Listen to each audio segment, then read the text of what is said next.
He is the co-founder and the chairman of the Carlyle Group, an investment firm that manages $221 billion from 31 offices across 6 continents, employing more than 1,800 professionals worldwide. According to Forbes, his net worth exceeds $3 billion. For a child whose parents did not graduate high school, he has come a long way. In today's episode, we will discuss the life of David Mark Rubenstein. Rubenstein was born on August 11, 1949. The family lived in a low-income community in Baltimore, Maryland. His mother helped around the house and his father was a postman. The family income was no more than $7,000 a year. After watching the now famous statement from JFK, "Ask not what your country can do for you, ask what you can do for your country," he wanted to serve in public office. As Rubenstein puts it, his parents were supportive of him. Even when they knew he was wrong, they would still cheer him on. After graduating from high school, Rubenstein applied to a number of schools for financial assistance and graduated from Duke University. Following Duke, he ended up at the University of Chicago's Law School with a scholarship where he graduated with a degree in law and immediately joined a New York-based law firm. After working for 2 years in law, many clients made it clear to him that he was not meant to be a lawyer. Rubenstein, scared, started questioning his career path. After thinking long and hard, Rubenstein decided to work for the government. Between 1975 to 76, Rubenstein served as chief counsel to senator and also got a position in the Jimmy Carter campaign. He was the deputy assistant to the president. 4 years later, Rubenstein was out of a job as President Carter's term came to an end. Rubenstein now had no job and started to hand out his resumes, but couldn't find one for 6 months. Tired, Rubenstein eventually went back to practicing law. Days went by and he soon realized why he left law in the first place. One day as he was reading the newspaper, Rubenstein came across the concept of leveraged buyout.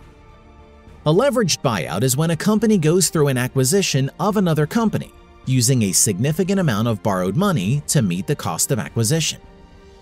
The assets of the company being acquired are often used as collateral for the loans, along with the assets of the acquiring company.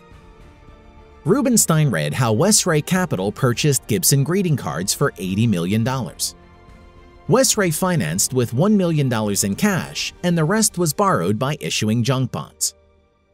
Interestingly, a year and a half later, Westray sold Gibson greeting cards for a whopping $220 million. This article was aha moment for Rubenstein. Learning about the concept of leveraged buyout was life-changing. He now knew he wanted to go into the world of finance. And so in 1987, the Carlyle Group was launched. The plan was simple: raise money by telling investors that Carlyle would be acquiring businesses heavily affected by the government. Carlyle was able to raise $5 million to get started. Until 1990, Carlyle raised money on a deal-by-deal basis. Their first buyout fundraised $100 million. The funds were used to acquire more businesses, and the process kept repeating.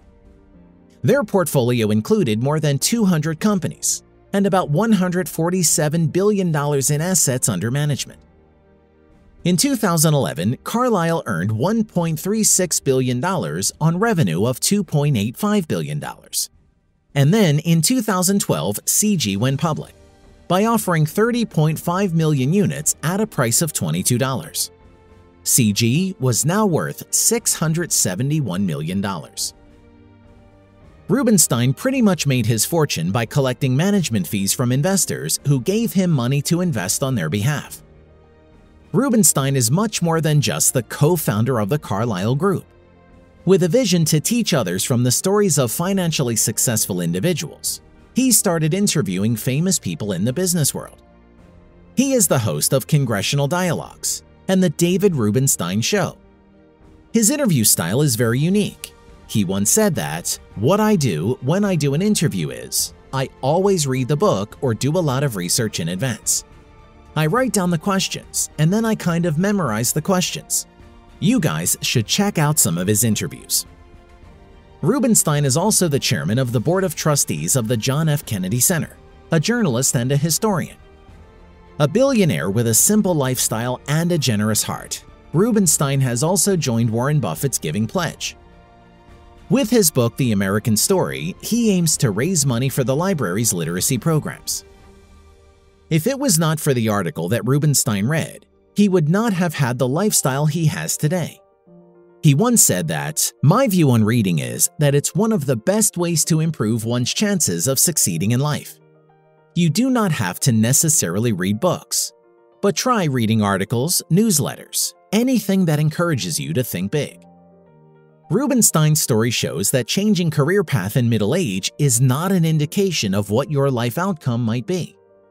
As long as you are willing to learn and apply a principle, you will turn out all right. So keep pushing and keep learning. Until next time, have a good one.